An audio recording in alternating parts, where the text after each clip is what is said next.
Thank you for joining me. I'm sorry the video quality is not that great. I'm still using my laptop. I was trying to use my cell phone, but there's not enough space, I guess. So anyway, here I am.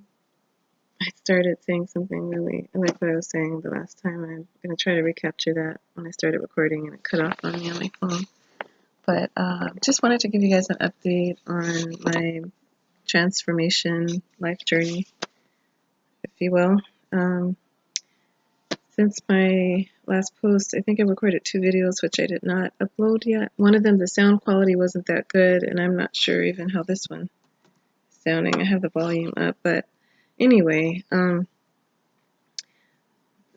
major blessing happened. I think I was sharing with you guys how my finances were low and how I was believing God for a miracle. Well, He did that. I was just asking a friend for a little bit, and the Lord, through her mother, provided beyond what I needed and like overflow. And of course, it brought me to tears, and it just caused me to see when you ask the Lord, just for a little bit, Lord, I just need a little bit to get by, how He'll give exceedingly abundantly. That was the scripture of the day at BibleGateway.com for today. It's July 9th. But He will provide exceedingly abundantly above all that you can ask or think, according to the power that works in us. And that money is gone because I did have obligations, so it's gone. But not to say like I'm in a situation again where I need Him again, and He knows, and He's going to make a way. My car broke down. Well, my car is sitting in my sister's garage, but I've been driving her car for about a month and a half. My car needs some work done to it, and anyhow, the car broke down on Friday, and I was on my way to take my son to an emergency room in LA, which is about 40 minutes maybe from where I'm currently living. So, and it broke down in the heat of the day. Well, we've had this like record heat wave. The temp was like 120 degrees outside, and it was starting to lose power as I was getting off of the freeway. So I made it off of the freeway, and it was dying as I was getting ready to go into an intersection. And then I didn't want to just sit and block the entrance to the intersection, so I went ahead and restarted it. Got to the intersection, it died in the middle. I prayed, it restarted again. I got into a parking lot and in front of a liquor store, and my kids were with me. We went and sat in the liquor store only to find out they didn't have air conditioning, just the fans. So we were like, great. We sat in there for 20 minutes while I tried to figure out what to do. Thankfully, my phone had a charge and I had a backup phone. So we ended up, there was a shopping center, across the way, and Target shopping center, there was a Jack in the Box. Well, the kids kept wanting to go to Target. I kept saying, do you know how far that is? And under normal circumstances, it wouldn't have been bad to walk over there, but it was hot. It was scorching. So after a while, I got the thought, I looked over, you could see Jack in the Box from where we were. It's across the street, and I got the thought, JVs, go to Jack in the Box. And I got the thought, go now. So started walking. It was hot. My son walked slow anyway, but he started. I got him by the hand. I kind of pepped him up a little bit, and it was scorching. I mean, with every step we took, I felt like we were melting. I've not been in that kind of heat in a long time. So I haven't been to Vegas or Palm Springs in a very long time. I've never been to Arizona, but I could just imagine. So anyhow, we get across the street, and we get to this Jack in the Box, and there's a long line of cars. And we're crossing right in front of this car, and this woman rolls her window down.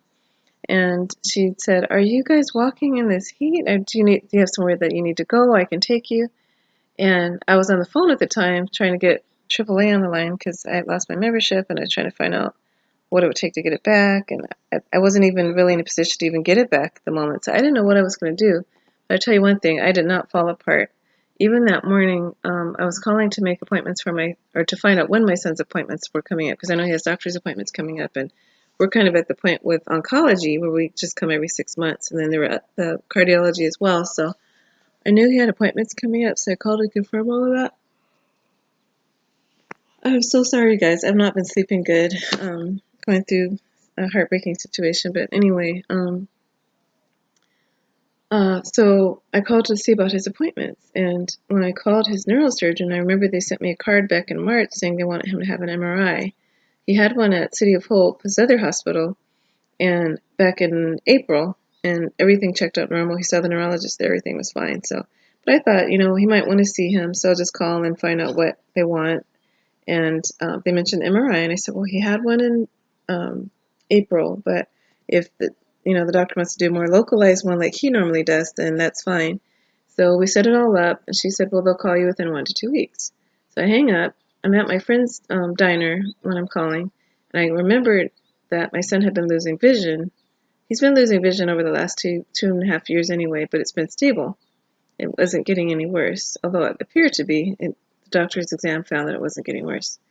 So I called back. I told my friend, I think I should call them back and tell them about that because it's been pretty significant. I've noticed it. My son's teacher, I think she said she had noticed it. My oldest daughter noticed it. So anyhow, I called back, and when I told them, I said he's not having headaches. He did have some vomiting last week with a couple of coughing spells, and then one day it was just unprovoked retching and some vomiting, but not bad.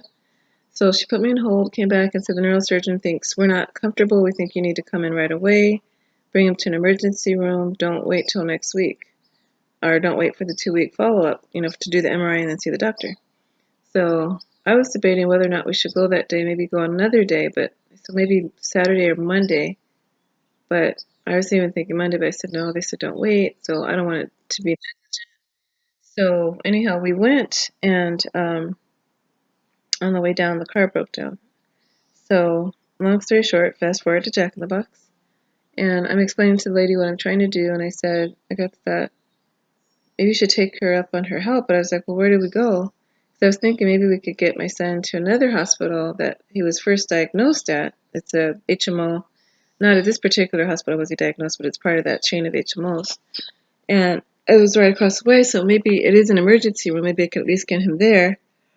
And so when I called the hospital, they advised, excuse me, I'm sorry.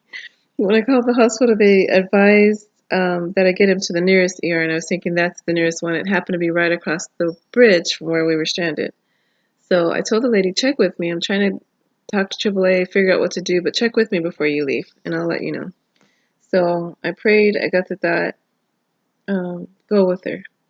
And I did, and I'm so glad I did. She was a sweetheart. She encouraged us just a short ride over and said, if you guys need a ride home, I'll take you home, wherever you need to go. I'm like, you are a literal angel. I mean, 'cause it was hot. There's no way we could have walked. I don't know. We were probably going to take an Uber. My pastor said that he would help pay for us to take an Uber if we needed to. We worked it out where they didn't even have to come out of pocket for anything. So long story short, my son was transported to the children's hospital that I was trying to get him to because they did a CT scan at this hospital, but the last records they had were from 6 years ago, when he had the cancer. So they had nothing to compare it to, and they didn't know how to proceed. So my son was taken care of. I wanted to ride with him in the ambulance. The paramedic driver was like, well, aren't you coming? I said, no, I got to get my car squared away and figure out what we're going to do, get my girls home, because I don't know if they're going to admit us. I don't know what's going to happen. So the same sweet lady came, picked the kids and I up, got us some food, took us all the way. I think it was like a 30-minute drive from where we were to my pastor's house. My pastor and his wife watched the girls. They spent the night for me, or they spent the night there. They watched them for me, and then let me take their car to the hospital all the way in LA, which is about an hour drive from there, to be with my son. He was discharged not shortly thereafter because the scan, compared to their last scan, had remained unchanged, which was a blessing. It was just a CT scan, but I guess it was enough to know. His ventricles were slightly enlarged, but I think that's his baseline, unfortunately. I'm praying for complete healing from that, for that and for everything else that's ailing his body. But so we get home, and I'm able to get my car towed, and the rest is history. We've been stranded ever since at home. I was able to get a ride to the grocery store yesterday, and I'm trusting God. I don't know. I have a dentist appointment in 2.5 hours. I don't know how I'm going to get there.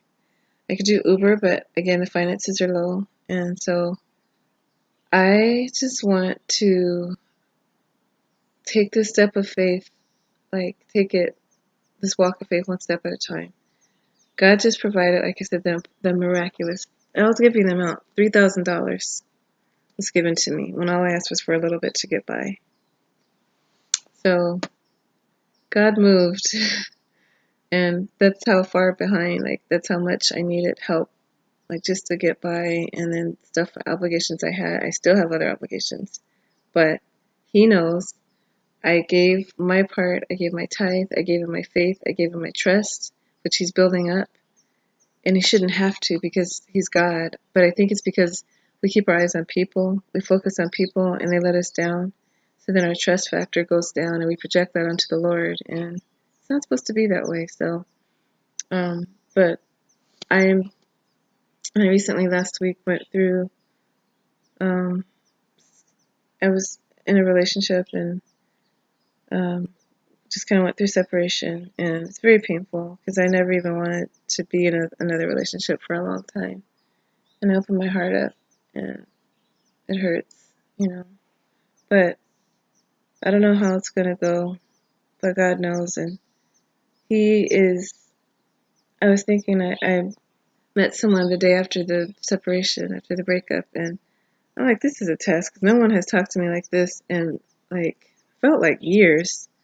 No one's pulled me like on the side of the road and asked me for my number like that. And the guy was handsome, built and tall. And I was thinking like my type, close to my age, and I met with him to talk. And last week, because I was so lonely and heartbroken, I was just calling him to tell him, you know what, I got his number, and I said, you know, I'm not in a position to talk to anyone right now. I'm still just coming out of something, and I don't know how it's going to end up. And I was calling to tell him that, and he said, well, I'm here to talk if you want to talk. And we started talking on the phone, and then we ended up meeting um, at a bookstore and continued talking. But he's a nice guy and stuff, and like I said, very nice looking, very attractive. But um, I just didn't feel it, and I thought, oh my gosh, this person that I'm separating from, I don't want anybody else but them. And that was on Thursday, I think, Wednesday or Thursday. But it hit me this morning. I got up. I have been able to sleep. My appetite's been gone. It's starting to come back yesterday. I ate much better, but I'm still not sleeping well. And I got up early and just been cleaning on a cleaning frenzy and just doing all kind of stuff. I went for a jog this morning, and I came back and was mopping the floor, and it hit me. I said, my God, I said, Lord, I have given this person your place, and that's not fair. You've been the one that's never left me. You've never hurt me. You've never walked away from me. You've done nothing but taken care of me. You healed my son. You healed me. You saved my life. You spared my life when it could have been snuffed out 6 years ago, or actually not 6 years ago, 2009. 9 years ago. Oh my gosh, I'm still here. He's the lover of my soul. He's everything to me. And yet I put someone else in his place. And I thought, you know, I felt when I separated, I was like, I can't live without him. I want to be married to him. And but my God, I can't live without my God. I can't live without him. And I felt like I don't want anybody else but him. No one else will take his place. No one else will do. I thank God through this journey I'm getting back to my first love. I'm getting back to what matters. I'm getting back to who matters. He put me on this earth for a purpose, and it's not. I'm gonna cry. I'm crying right now. I can't see because of the light, poor video camera quality, but I'm put here to be a light in the midst of a dark world. I'm here to share my testimony of how a life off track can get put back on track again. The finances being low and no job and no transportation, not knowing I was supposed to start work at a temp agency this week. At least I put in all the paperwork and was waiting to start, and now I have no way to get there, but I trust God. He's going to make a way, and I believe before the day's even out that I'll be able to come back on here and make another video attesting to what God has done. And if not, you know, one day soon I'm going to come on here and tell you guys about the goodness of the Lord. He's turning my life around, and I just want you to watch the miracle unfold. That's what these videos are about. I know this one was kind of long, but I felt like I was ranting at times, or just kind of going off on tangents at times. But thank you for listening, and just keep me in prayer, my family, my kids, my son's continued healing, and I'll keep you guys in prayer as well. You're my family. You're not my subscribers. You're my family. So thanks for watching, guys. If you don't know Christ as your personal Lord and Savior, please accept him. You don't know what you're missing out on. I met a gentleman, the tow truck driver, brought me home, or brought the car home. We went and towed it on Saturday. I was able to get AAA back through help from my pastor. And anyway, he was at odds with the Lord, and I was able to kind of just share my son's testimony and kind of my journey, even how middle of June, how I was so despondent that I was tired of even life itself. And telling the Lord I was tired, and the only reason I wanted to be here was because of my kids. But God, the Lord knows how to interrupt, and I'm not going to get that. It's my brother's phone.